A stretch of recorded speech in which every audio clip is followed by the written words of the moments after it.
Birbhum journalist welfare অ্যাসোসিয়েশনের সহযোগিতায় বা তাদের আমন্ত্রণে আজকে এখানে আসতে পেরে আমি অভিভূত, আনন্দিত এবং গর্বিত।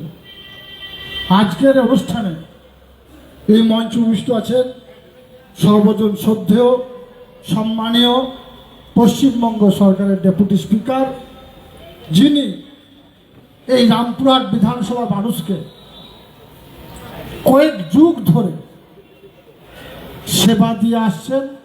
আমাদের সকলের অভিভাবক ডক্টর আশিস বন্দ্যোপাধ্যায় মহাশয়, ওনাকে আমি নত মস্তকে প্রণাম জানাই। মঞ্চে উপবিষ্ট আছেন অনেক গুণীজন, বিদগ্ধ মানুষ এবং মঞ্চের সামনে অনেক গুণীজন আছেন, বিদগ্ধ মানুষ আছেন, আমার অনেক সহকর্মীরা আছেন, ছোট ছোট ভাই বোন আছেন। যদুর মাইকে আওয়াজ যাচ্ছে, সকলকে শুভ বিজয়ার প্রীতি, শুভেচ্ছা, ভালোবাসা এবং অভিনন্দন জানাচ্ছি। আপনাদের সকলে জানা আছে বাঙালি জাতির 12 মাসে 13 পার্বণ।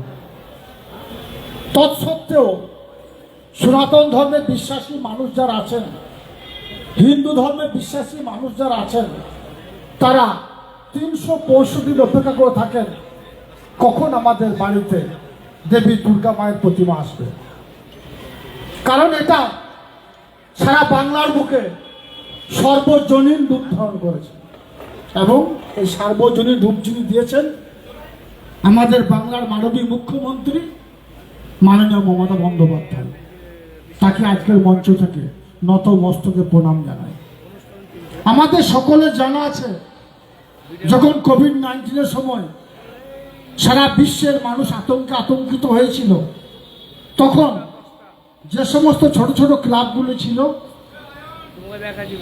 যে সমস্ত ছোট ছোট সার্বজনীন দুর্গোৎসব কমিটিগুলো যা ছিল, যারা ভেবে কুলকেনা পাচ্ছিল না কিভাবে তাদের বাড়িতে, তাদের পাড়াতে দেবী দুর্গা মাকে প্রতিষ্ঠিত করবে, তখন বঙ্গজননী বাংলার মা আমাদের মাননীয় মুখ্যমন্ত্রী মাননীয় মমতা বন্দ্যোপাধ্যায় সারা বাংলার সেই সার্বজনীন দুর্গোৎসব কমিটিগুলোর কথা ভেবে তিনি আর্থিকভাবে অনুদান দেওয়া শুরু করলেন, যার ফলে আজকে প্রত্যেকটি গ্রামে আমরা দেখতে পাই 8 থেকে 10টা, কোথাও 12টা দুর্গা প্রতিমা আসছে।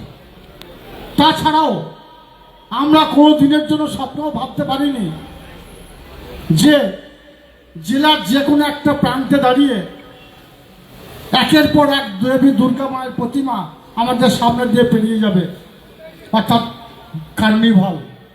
এটা মমতা বন্দ্যোপাধ্যায় মস্তিষ্ক প্রসিত এবং দেশ দেশান্তর থেকে মানুষ আসছেন এই কার্নিভাল দেখার জন্য। তাই আজকের এই বিশেষ দিনে সেই বঙ্গজননী বাংলার মা মাননীয় মুখ্যমন্ত্রী মাননীয় মমতা বন্দ্যোপাধ্যায়, যিনি সারা বাংলার বুকে জাতি, ধর্ম, মতামত নির্বিশেষে সকল সম্প্রদায়ের একটা মিলন ক্ষেত্র তৈরি করেছেন এই দেবী দুর্গা মা বা দুর্গা পূজাকে, যিনি সার্বজনীন রূপ দিয়েছেন, তাকে আরেকবার প্রণাম জানাচ্ছি।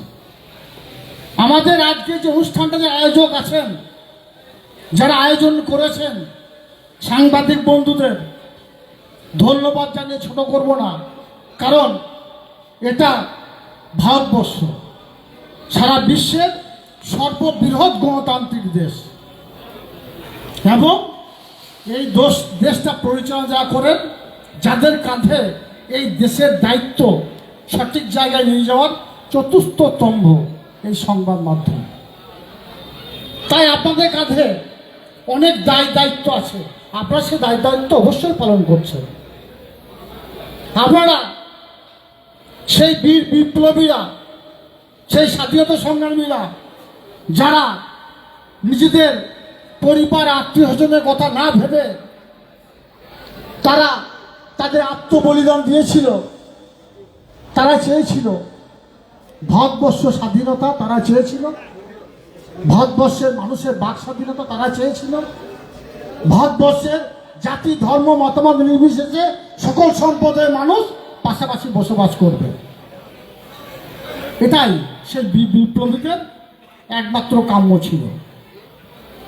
যদিও সংবাদ মাধ্যমে বন্ধু যারা আছেন, তারা সব সময়ের জন্য তাদের কলম, তাদের কণ্ঠ সততার প্রতি, সৎ পথে, সঠিক পথে এগিয়ে যাচ্ছে। কিন্তু কোনো ক্ষেত্রে কতিপয় সাংবাদিক বন্ধু ভুল পথে পরিচালিত হয়।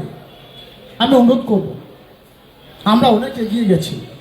পিছিয়ে পড়া বাংলা 2011 থেকে 2024 মাত্র কয়েক বছরের ব্যবধানে আমাদের মাননীয় মুখ্যমন্ত্রী মাননীয় মমতা বন্দ্যোপাধ্যায় তিল করে একের পর এক প্রকল্প বাস্তবায়িত করে বাংলাকে এগিয়ে নিয়ে গেছেন। আমার বীরভূম জেলাও অনেক এগিয়ে গেছে। তবুও কোনো ক্ষেত্রে আমরা পিছিয়ে আছি, সে বিষয়ে আসবো। কিন্তু যে বিষয়গুলো আমরা এগিয়ে গেছি, পিছিয়ে পড়া বাংলা এগিয়ে গেছে, বীরভূম জেলা এগিয়ে গেছে। বীরভূম জেলা কাটাকাটি, খুনোখুনি, রাহাজানি বন্ধ হয়ে গেছে। কিসের জন্য হয়েছে, কি জন্য হয়েছে, এই উন্নয়নের কাণ্ডারিকে সেগুলোকে সংবাদ মাধ্যমে তুলে ধরা দরকার বলে মনে করি। বিগত দিনে বীরভূম জেলার রাস্তাঘাট থেকে শুরু করে, পানীয় জল থেকে শুরু করে, বিদ্যুৎ পরিষেবা থেকে শুরু করে কোন অবস্থায় ছিল, এখন কোন অবস্থায় গেছে, আমাদের তুলে ধরা দরকার আছে। হ্যাঁ, কোনো জায়গায় অপ্রীতিকর ঘটনা অবশ্যই ঘটে, সেই খবরটা যদি আপনারা সম্প্রসারিত করেন অবশ্যই টিআরপি বাড়বে। কিন্তু যদি একটা ভালো খবরও প্রচার করেন, আমার মনে হয় সেখানেও টিআরপি কমবে না। বীরভূম জেলা সব দিক দিয়ে এগিয়ে আছে, কিন্তু কোনো দিক দিয়ে পিছিয়ে আছে। যেমন চাইল্ড ম্যারেজ, আমরা এখনো অন্ধকার রয়েছি। অনেক পরিবারের সন্তান সন্ততিদের 18 বছর আগে তাদের বিবাহ বন্ধনে আবদ্ধ করে দিচ্ছে। তার ফলে কি দেখা যাচ্ছে, সেই বাচ্চা মেয়েটা যার 18 বছর আগে বিবাহ বন্ধনে আবদ্ধ করলাম, সে যখন একটা বাচ্চা প্রসব করতে যাচ্ছে, হয় সে বাচ্চাটা অপুষ্টিকর জনিত কারণে ভুগছে, কিংবা মাটা বা আমার মেয়েটা সে বাচ্চা প্রসব করতে গিয়ে তার জীবনটাই চলে যাচ্ছে। এগুলো আমরা ঠিকঠাকভাবে প্রচার করছি না, প্রচার করা দরকার, প্রচার করার প্রয়োজন আছে। আমাদের বঙ্গজনী বাংলার মা মাননীয় মুখ্যমন্ত্রী মাননীয় মমতা বন্দ্যোপাধ্যায় ছেলে মেয়েদের স্কুলমুখী করার জন্য তাদের একের পর এক প্রকল্প বাস্তবায়িত করছেন। কন্যাশ্রী থেকে শুরু করে, রূপশ্রী থেকে শুরু করে, ঐক্যশ্রী থেকে শুরু করে, খাতা বই পেন থেকে শুরু করে সবকিছু রাজ্য সরকার দিচ্ছে। তাহলে আমরা সেগুলো কেন সবসময় জন্য প্রচার করছি না? কেন আমরা সমাজের সমস্ত শ্রেণীর মানুষকে তাদের চেতনা ফিরিয়ে আনতে আমরা অগ্রণী ভূমিকা পালন করছি না? কারণ আমাদের মনে রাখতে হবে, বা আমরা জানি, যেমন পুলিশ প্রশাসনের একটা বড় ভূমিকা আছে এই রাজ্যকে এগিয়ে নিয়ে যাওয়ার পেছনে। আমাদের ডাক্তারবাবু যারা আছেন, মঞ্চে বসে আছেন, ওনাদের একটা বড় ভূমিকা আছে। কারণ কোভিড-19 সময় আমরা দেখেছি আমার পাশের বাড়িতে কেউ কোভিড-19 আক্রান্ত হলে সেখানে কোনো মানুষ, কেন পাড়ার মানুষ পাড়া ছেড়ে চলে গেছে, কিন্তু ডাক্তারবাবুরা তাদের জীবনকে বাজি রেখে সেই মানুষটাকে ফিরিয়ে এনে দিয়েছে আমাদের পাশে। অনুভাবে সংবাদ মাধ্যম বন্ধু যারা আছেন তাদের কথাও অস্বীকারের কোনো জায়গা নেই, তাদের বড় অবদান আছে এই বীরভূম জেলাকে এগিয়ে নিয়ে যাওয়ার পেছনে। তাই তাদেরকে বলবো আরো সক্রিয়ভাবে আরো এগিয়ে আসতে হবে। আমাদের বীরভূম জেলাকে সারা বাংলার যে জেলাগুলো আছে তার মধ্যে এগিয়ে নিয়ে যেতে হবে। মঞ্চের সামনে আমার যে সাংবাদিক বন্ধুরা রয়েছেন, আমার মনে হয় বেশিরভাগ সাংবাদিক বন্ধু, বেশিরভাগ 100% আপনার সকলের বীরভূমের বাসিন্দা।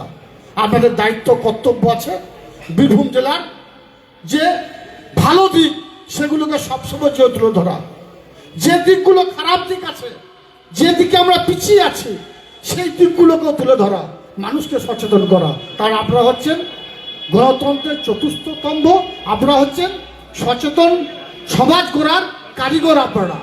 তা আপনাদেরকে জ্ঞান আমি দিচ্ছি না, একথা বলবো দিনের শেষে আমরা ভালো থাকুন, সুস্থ থাকুন, সঠিক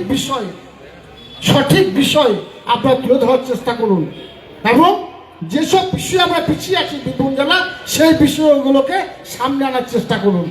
বিগত দিনও আপনাদের সঙ্গে ছিলাম, আমাদের পাশে ছিলাম, এখনো আছি। আমারও সংবাদ বন্ধুদের পাশে থাকার অঙ্গীকার করে যাচ্ছে আজকের মঞ্চ থেকে।